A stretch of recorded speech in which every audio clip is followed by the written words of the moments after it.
আযীম লা ইয়ানালুল্লাহু লুহুমুহা ওয়ালা দিমাউহা ওয়ালাকিন ইয়ানালুহু তাকওয়া মিনকুম সাদাকাল্লাহুল আযীম قال النبي صلى الله عليه وسلم سنة أبيكم إبراهيم أو كما قال عليه الصلاة والسلام ফিরে এলো আবারও সেই কুরবানির মহিমা ত্যাগ চাই হে প্রভু কৃপণতা চাই না ঐতিহ্যবাহী বিদ্যাপীঠ জাকির দারুল আমান মাদ্রাসার ছাত্র পাঠাগার কর্তৃক আয়োজিত পবিত্র ঈদুল আজহা উপলক্ষে আজকের অনুষ্ঠানের সম্মানিত সভাপতি আমার ডান পাশে উপবিষ্ট সম্মানিত সুযোগ্য বিচারক মণ্ডলী এবং আমার সামনে উপবিষ্ট বাংলার দূরদূরান্ত থেকে আগত ইব্রাহিম থেকে এবং ইসমাইল ধৈর্যের প্রতীক আমার এলাকাবাসী ছাত্র ভাই সকলকে আমার পক্ষ থেকে আন্তরিক শুভেচ্ছা এবং অভিনন্দন জানাচ্ছি।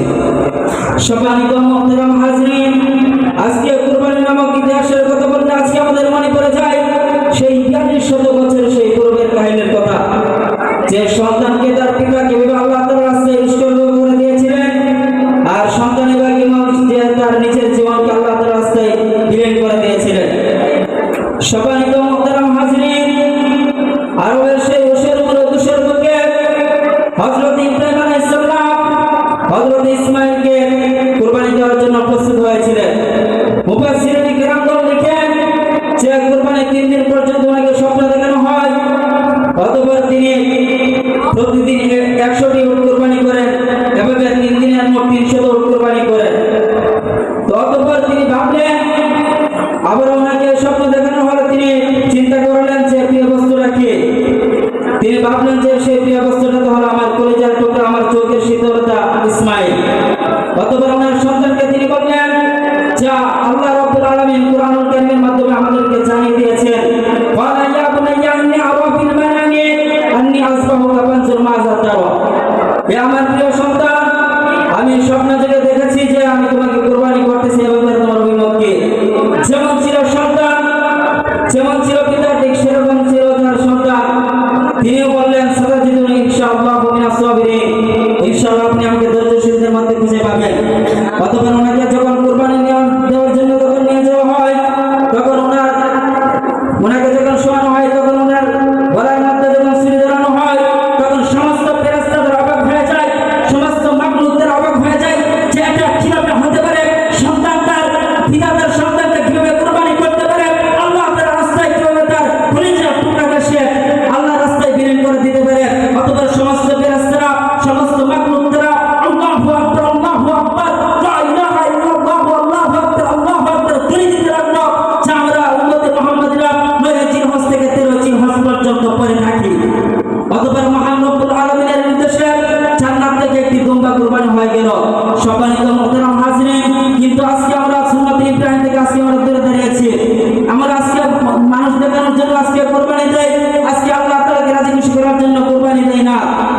কিন্তু আল্লাহ তাআলা বলেন, লা ইয়ানালুল্লাহু লুহুমুহা ওয়ালা দিমাউহা ওয়ালাকিন ইয়ানালুহু তাকওয়া মিনকুম।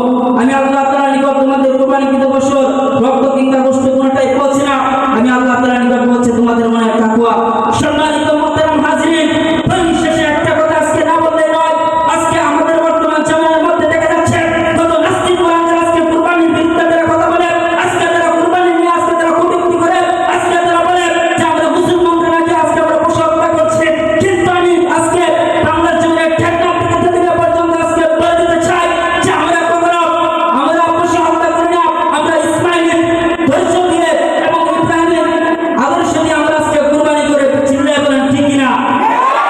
সম্মানিত মুহতারাম হাজরিন, আজকে আমাদেরকে তারা বলে আমরা পশু হত্যা করে, কিন্তু তারা আজকে দেখা যাচ্ছে তারা বলে যে জীব হত্যা মহাপাপ, কিন্তু তারা আজকে আমাদের মুসলমান ভাইদেরকে, ফিলিস্তিনের মুসলমান আজকে নির্যাতিত, মায়ানমারের মুসলমান আজকে নির্যাতিত, ভারতের মুসলমান আজকে নির্যাতিত, ফরিদপুরের বাংলার মুসলমান আজকে নির্যাতিত কেন? তারা কি এটা কি জীব হত্যা নয়?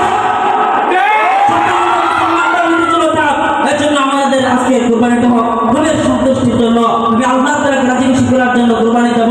আমি যদি মানুষকে যদি দেখানোর জন্য কুরবানি দেই, তাহলে সেই কুরবানি আমার পিতা যাবে। তাই আসুন আল্লাহ তাআলা আমাদের সকলকে আল্লাহ তাআলার রবের সন্তুষ্টির জন্য কুরবানি দেওয়ার মতো তৌফিক দান করুক। নাসরুম মিনাল্লাহি ওয়া ফাতহুন করিম ওয়া বাশশিরিল মুমিনিন। আসসালামু আলাইকুম ওয়া রাহমাতুল্লাহি ওয়া বারাকাতুহু।